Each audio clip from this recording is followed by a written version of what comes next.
विटा नगरपालिका प्रशासनानं काही माहितीच्या महसुली तत्वानुसार नागरिकांचे मालमत्ता सेवा कर 200 ते 300% वाढविल्याच्या निर्णयानं परिसरातील नागरिक व व्यावसायिक वर्ग संतप्त झाला आहे। या पार्श्वभूमीवर युवा नेते अमोलदादा बाबर यांनी आज पत्रकार परिषद घेऊन नगरपालिका प्रशासनावर तीव्र टीका केली आणि तातडीनं निर्णय मागे घेण्याची मागणी केली आहे। पत्रकार परिषदेत अमोलदादा बाबर म्हणाले, ही करवाढ चुकीच्या पद्धतीनं व अनागोंदित करण्यात आली आहे। नागरिकांना पूर्वसूचना न देता व पारदर्शकतेशिवाय इतकी मोठी वाढ मान्य करायची नाही। याबाबत जिनंही काम केलंय, ज्या कंपनीनं हे देखील कृत्य केलंय, त्या कंपनीला तातडीनं ब्लॅकलिस्ट करावे। ते म्हणाले की या वाढीमुळे सर्वसामान्य नागरिकांचं जीवनमान, छोटे व्यवसाय आणि किरकोळ दुकानं गंभीरपणे प्रभावित होतील। अमोलदादांनी पुढे नमूद केलंय की नगरपालिका प्रशासनानं तोंडी किमान आश्वासन दिलं होतं, परंतु यापर्यंत कोणतंही लिखित आश्वासन मिळालेलं नाही। तोंडी आश्वासन पुरेसं नाही, नागरिकांना लेखी मर्यादा व स्पष्टता हवी आहे। नगरपालिका प्रशासनाने याकडे गांभीर्याने लक्ष देऊन या करवाढीवर ताबडतोब पुनर्विचार करावा व आगाऊ प्रक्रिया स्पष्ट करावी, असं त्यांनी जोडून सांगितलंय। बाबर यांच्या मुद्द्यामध्ये खालील प्रमुख बाबी यांचा समावेश होता।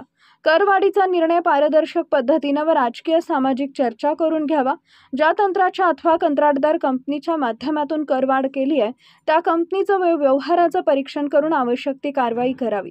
ब्लॅकलिस्टिंगचा आग्रह, प्रशासनानं तातडीनं लेखी आश्वासन देऊन नागरिकांची शंका निरसन करावी, तोपर्यंत कर वसुली थांबवावी किंवा स्थगित करावी।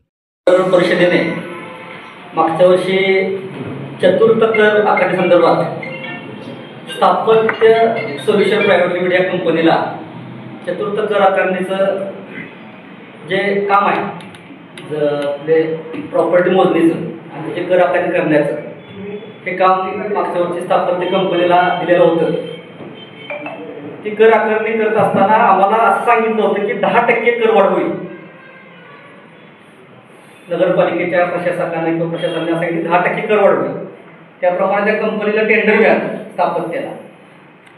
ती जी मोजणी पूर्ण झाली आणि ज्यावेळेला आता कराच्या पावत्या आल्या, त्यावेळेला 30% 200% करवाढ झाली पावत्या लोकांना।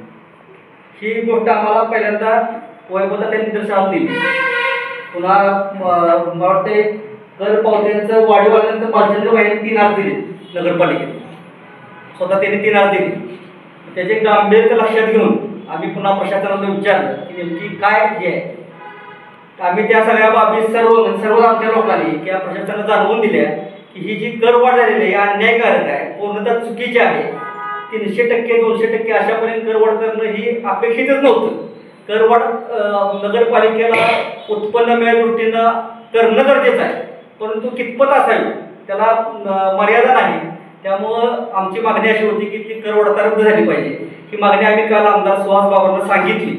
त्याच्यानंतर आमदार साहेबांनी नगरविकास खात्यात फोन केला आणि तोंडी कालच्या काल तो सगळा जो करवाढीचा जो भाग आहे तो पूर्ण थांबवण्याचा आदेश तोंडी आलेला आहे आणि एका आठवड्यात करवाढ पूर्णपणे रद्द करून सुहास बाबर आपल्या नगरविकास खात्याकडून घेतील।